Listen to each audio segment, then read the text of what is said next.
My name is Rebeca Pacheco, and a lot of people that are in the community know me through my role at the Community Resource Council.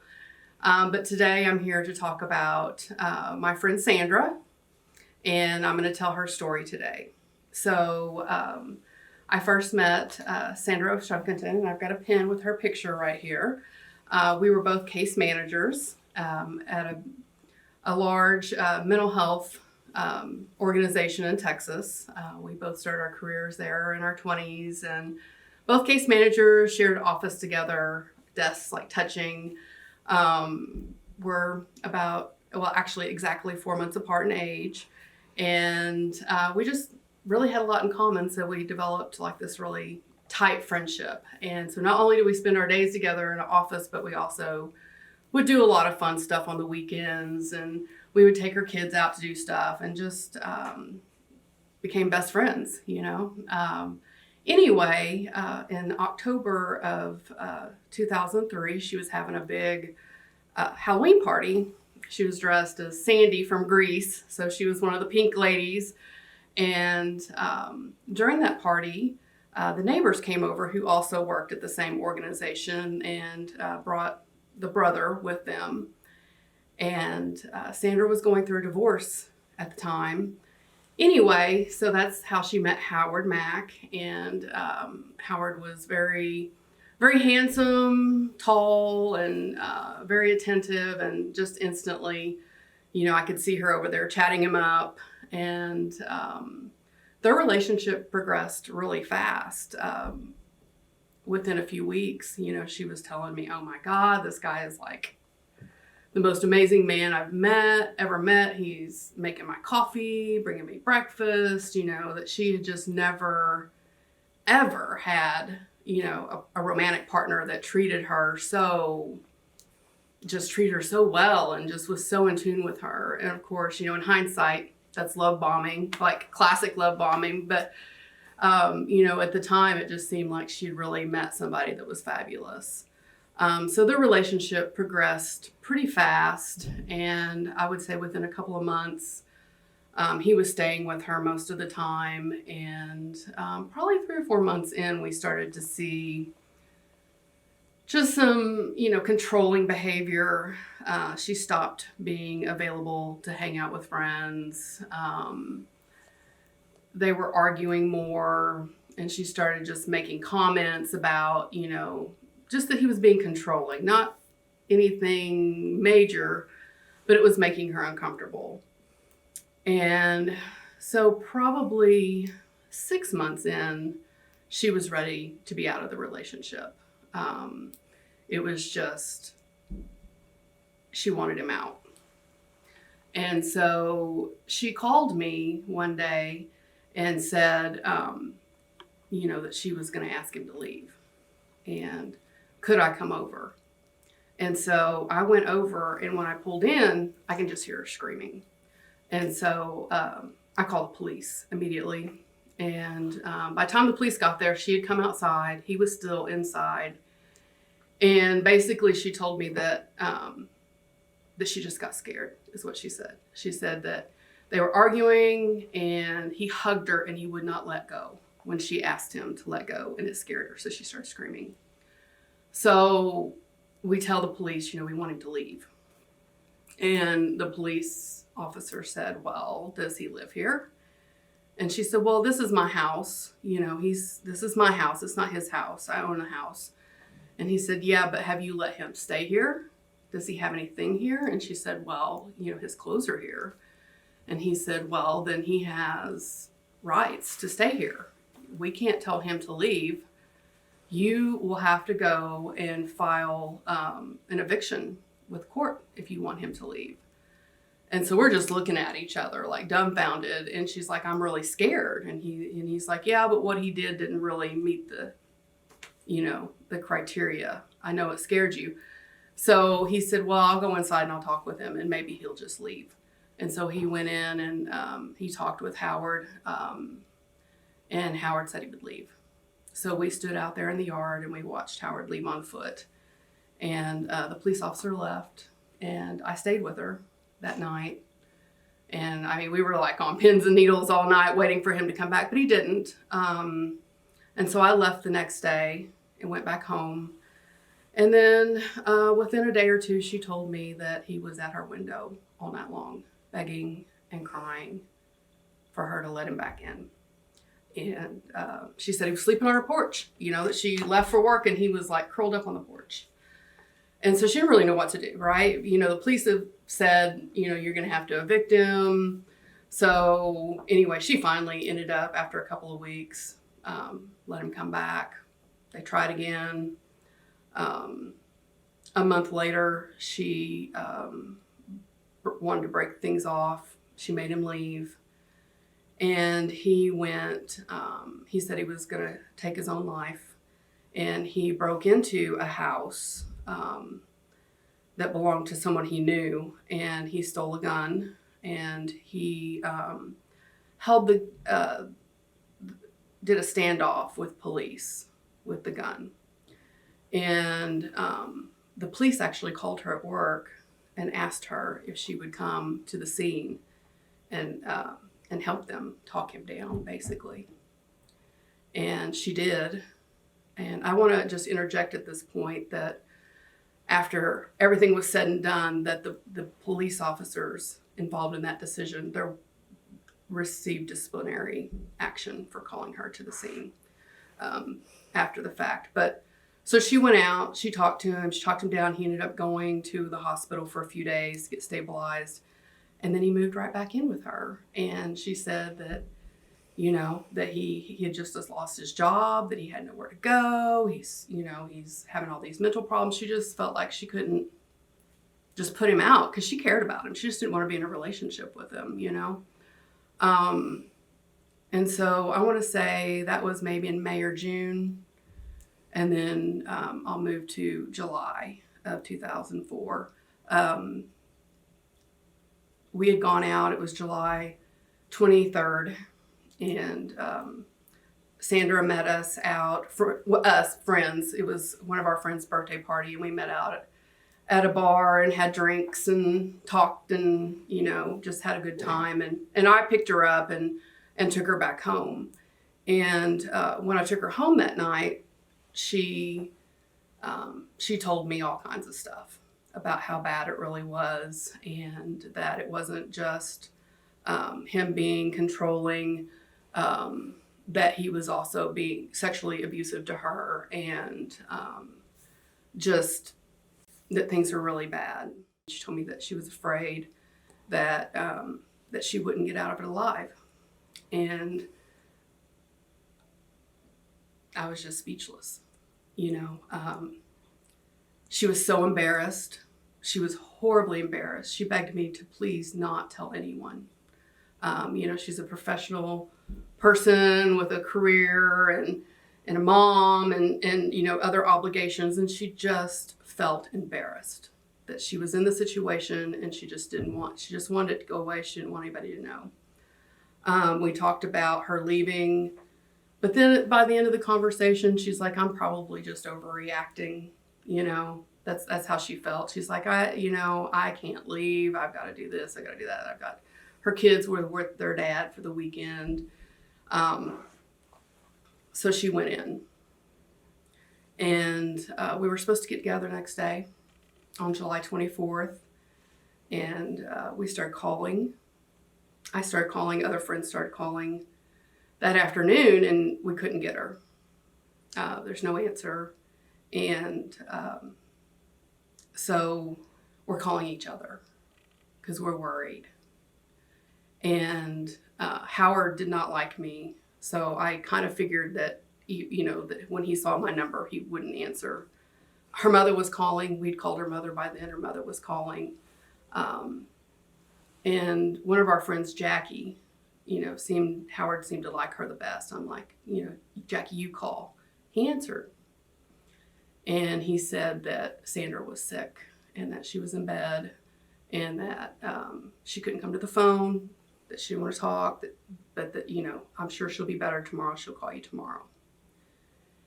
And so Jackie called us and told us this, and we're like, even if she was really sick, this isn't sounding right. And so we thought it would be a great idea. In hindsight, it's a terrible one. But at the time, for Jackie to go over there and knock on the door. And she did. And he opened the door, and he said Sandra was asleep. And he asked her if she wanted to come in and have a drink with him. And Jackie said that the hair on the back of her neck just stood straight up. And she just, like, her internal voice was saying, get out of here. And so she was like, no, I don't think so, but thanks. When Sandra wakes up, tell her, and left. And so we're talking to each other. We're talking to her mom. And her mom said, well, I'm going to call and I'm going to leave a voicemail and tell him that if he doesn't pick up the phone and talk to me and take the phone to my daughter, I'm coming over and I'm going to go inside that house. And so we heard nothing that night. The next morning, about 9 or 10 a.m., I got a call from our HR director telling me that she was dead.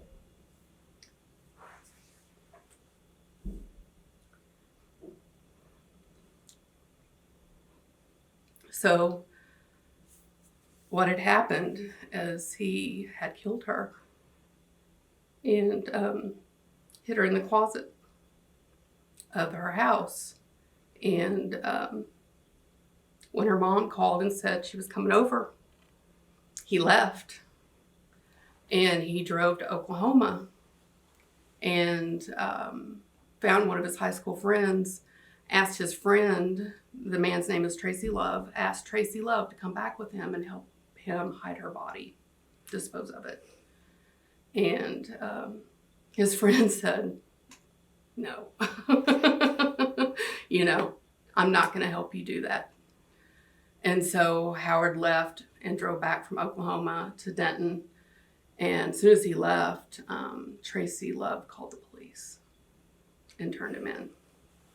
And so when he returned to Denton, the police were in the driveway and went in and found her. And it was horrible. I mean, it blew up our whole world. It was just unbelievable. In the first hours, we didn't really know what happened. We didn't have much information. Over the next 24 hours, the police did tell us, how she died, that he had stabbed her to death.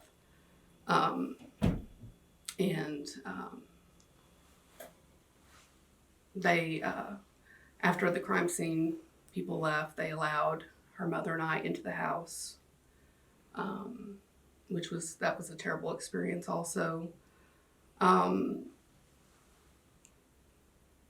The aftermath, her kids were 5 and 13 when this happened.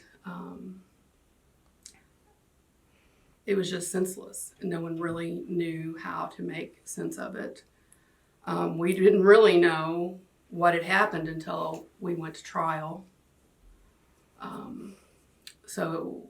He went to trial in July of 2005, and he testified at trial that she had asked him to leave, to move out, that she was in the kitchen cooking lunch, and that they started arguing, and then he stepped towards her, and that he asked her, "Are you afraid of me?"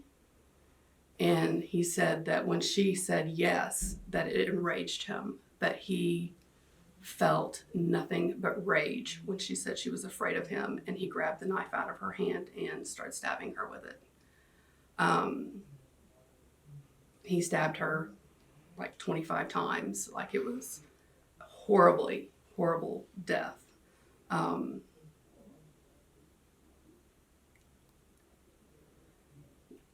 The trial lasted a week.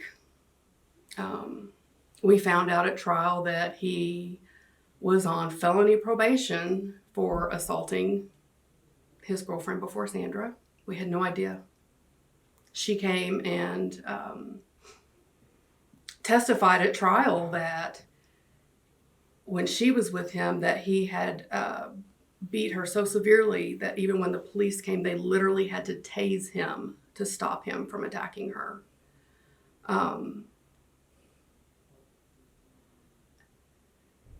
So he was sentenced to 60 years in prison.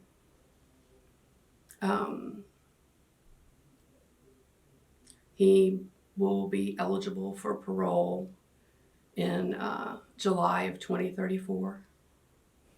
So that seemed like a long time ago in 2004. It doesn't seem like a long time now. I've promised her mother that if I'm still here, that I will be there, and that we will do our best to keep him from being paroled. I think we have a pretty good shot at that. We wrote a lot of letters. We even wrote a letter to the judge. We didn't know you're not supposed to do that, they said. So we found out later, or actually pretty quick, don't write the letter to the judge. So we wrote a lot of letters. As far as the, like the recovery from that, for me,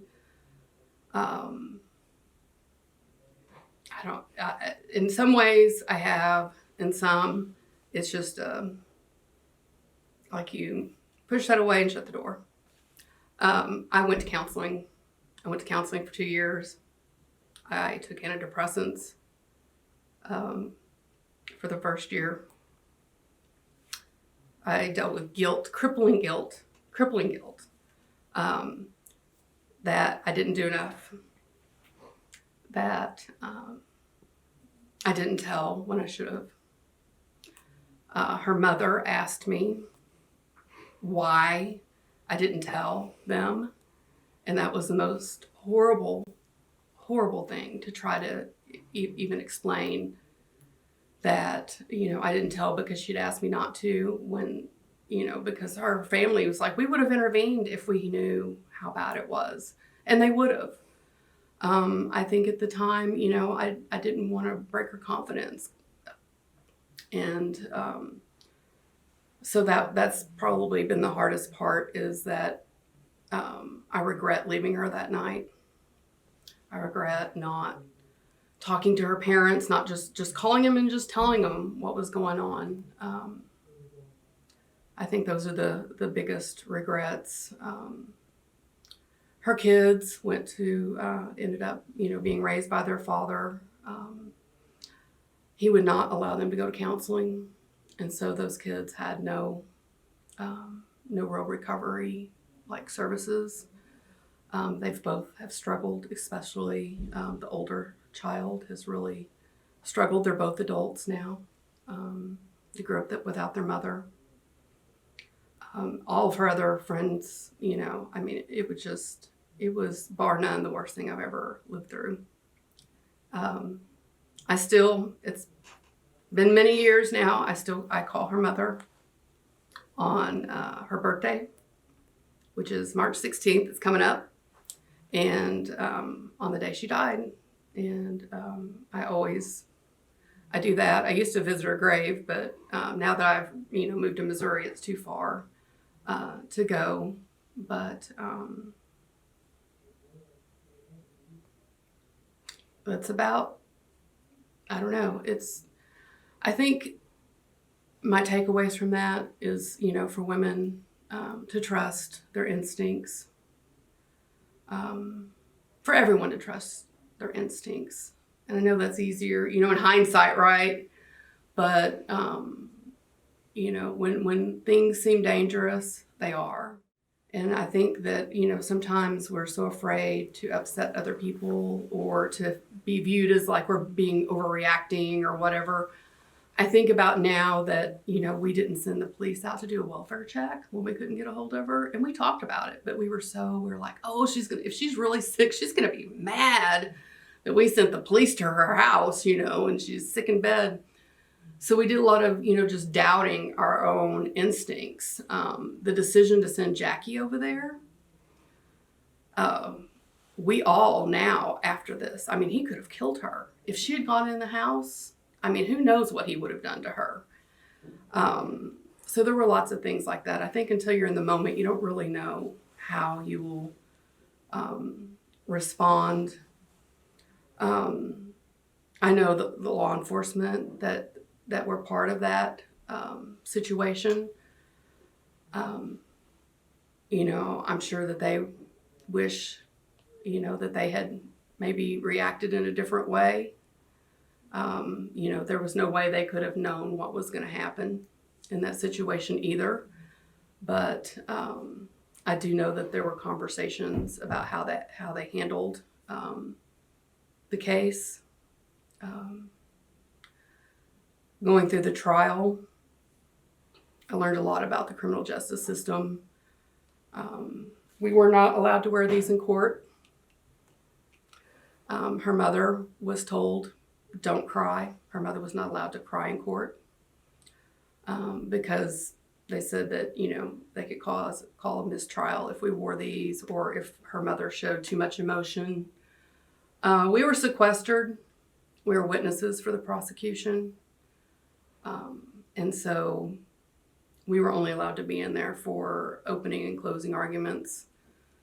Probably good. The trial was very, very rough. The autopsy photos and that kind of stuff. My family, my mother, my grandmother, and my fiance sat in my place, and it was rough, the trial. But we're thankful that he was convicted. As far as my emotional recovery, I talked about going to counseling. I think the biggest it changed who I am as a person. I've always been a soft touch. Like I'm the person that carries the crickets out, instead of smashing them or whatever. And I wanted him to die. It's the first time in my life I've ever wanted a human being to die. And honestly, if I'm being honest, I still want him to die. And that was hard for me to cope with emotionally, that I wanted another human being to die. So it changed me in that way. It changed me in that, trusting people, and feeling safe in the world and feeling like the world is a safe place. That all ended after that. I just think about sitting at the table and, having dinner with him or inviting them over for dinner and, having someone in my life that close that could do such a horrible thing. And when at trial, it acted like it didn't bother him a bit, to be honest. His defense was that he was defending himself. Obviously that didn't fly, but I've seen on the internet where he advertises for pen pals, because there are organizations that help inmates find pen pals. And I've seen his ad, looking for women to be his pen pal while he's in prison.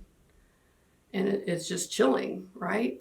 To think that even in prison that he could have access to talking to women. She would be turning 51. And this last year, she would have become a grandmother.